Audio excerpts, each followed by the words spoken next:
কুলিয়ারচরে কৃষকের গোয়াল ঘর খালি করে ৪ গরু চুরি।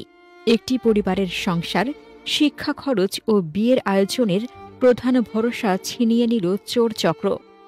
মোহাম্মদ সবুজ মিয়ার তথ্যচিত্রে দেখুন বিস্তারিত। কিশোরগঞ্জের কুলিয়ারচর উপজেলার রামদি ইউনিয়নে এক কৃষকের গোয়ালঘর খালি করে ৪টি গরু চুরির ঘটনা ঘটেছে। চুরির ঘটনায় হতভম্ব হয়ে পড়েছেন ওই কৃষক মোহাম্মদ আবু বক্কর সিদ্দিক। পরিশ্রমে লালন পালন করা গরুগুলোই ছিল তার পরিবারের প্রধান আয়ের উৎস, ছেলেদের শিক্ষা খরচের ভরসা এবং মেয়ের আসন্ন বিয়ের ব্যয়ের প্রধান নির্ভরতা। স্থানীয় সূত্রে জানা যায়, প্রতিদিনের মতো রবিবার রাতে গরুগুলো গোয়াল ঘরে বেঁধে নিজ ঘরে ঘুমাতে যান কৃষক আবু বক্কর সিদ্দিক। ভোরে ফজরের নামাজ আদায়ের উদ্দেশ্যে ঘর থেকে বের হতে গিয়ে তিনি দেখতে পান ঘরের প্রধান দরজাটি বাইরে থেকে তালাবদ্ধ, অন্য দরজাটিও একইভাবে লক করা ছিল। তার চিৎকারে প্রতিবেশীরা ছুটে এসে দরজার তালা ভেঙে তাকে উদ্ধার করেন। পরে গোয়াল ঘরে গিয়ে দেখা যায় দুটি দুধেল গরুসহ মোট ৪টি গরু নিখোঁজ। গোয়ালঘর পুরোপুরি খালি। হঠাৎ এই ক্ষতি কৃষক আবু বক্করকে মানসিকভাবে ভেঙে দেয়। তিনি জানান, বহুদিনের কষ্টার্জিত টাকায় গরুগুলো কিনে লালন করেছেন। তিনি আরও বলেন, গরুগুলোই ছিল আমার সংসারের ভরসা। বাচ্চাদের পড়ালেখা, সংসার চালানো, মেয়ের বিয়ের খরচ সবই এই গরুর উপর নির্ভর ছিল। এখন আমি পুরোপুরি নিঃস্ব হয়ে গেলাম। পরিচয় প্রকাশ করা অনিচ্ছুক এলাকার একাধিক বাসিন্দা জানিয়েছেন, রাতে পরিকল্পিতভাবে গরুগুলো চুরি করা হয়েছে। তাদের দাবি, চক্রটি দীর্ঘদিন ধরেই এলাকায় সক্রিয়। এ ঘটনার পর গ্রাম জুড়ে আতঙ্ক বিরাজ করছে। স্থানীয়রা দ্রুত তদন্তের মাধ্যমে চোর চক্র শনাক্তকরণ এবং ক্ষতিগ্রস্ত কৃষকের ক্ষতিপূরণের ব্যবস্থা করার জন্য প্রশাসনের প্রতি দাবি জানিয়েছেন। মোহাম্মদ আবু বক্কর সিদ্দিক, আমার বাড়ি রামদি, বর্ষর উত্তর বাড়ি।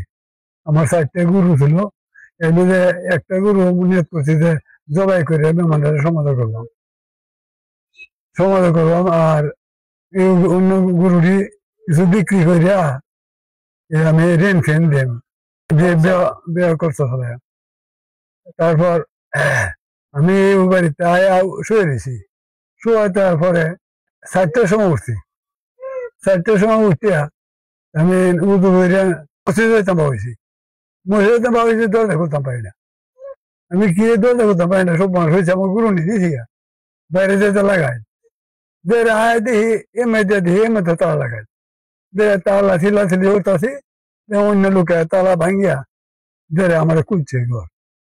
ঘর খুলতে পরে আমি আয় দেখি এই গুরু ঘর গরু সব লিখিয়া 4টে গরু নিয়ে গেছে। আমি কত কষ্ট করিয়া গরু বাজারটিতে পাইলিয়া আমার ছেলে মেয়ে হইলে আমার করাইয়া আমি মেয়ের পেঁয়াজে গরু বাজারটি দেখলাম। সে গরু আনুমানিক বোধ হয় 5.5 লাখ টাকা দেবো, 5 লাখ টাকা নিছেন আর কি। আমার গরু যে নিছে, আমার কোথাটা পেটে দিয়ে গরু সকালে দিয়েছি, গরু নাই। আমার কোথা পেটে দিয়ে আমি কেমনি চলবাম। আমি একটা গরু জবাই করে মেহমানদের খাওয়াইলাম, অন্য একটা গরু বেচে রেন ফেন দিলাম। আমি কিছু চলাম, মানে আমি কিভাবে চলবাম, আমার চলা পথে রেন ভেবে দিলাম মনে। থানা অবগত করছিলাম না? জি জি, আমি থানা দেখে আসলাম, আইসি পুলিশ কর্মকর্তা আইসি। জি জি জি জি হয়েছে। এবার গরুর আমাদের আশেপাশের কেউ তাদেরকে সাহায্য করেছে, সেই জন্য হ্যাঁ এটা ধারণা করতে পারছি যে আশেপাশে। তা না হলে গরু এখানে কিভাবে ভাইবে যে এখানে যে রাস্তা আছে এদিক দিয়ে কেউ কুচ পাবে না, এদিক দিয়ে রাস্তা আছে কেউ কুচ পাবে না, কারণ আশেপাশের লোক আছে বলেই তারা এখান দিয়ে যাইতে পারছে।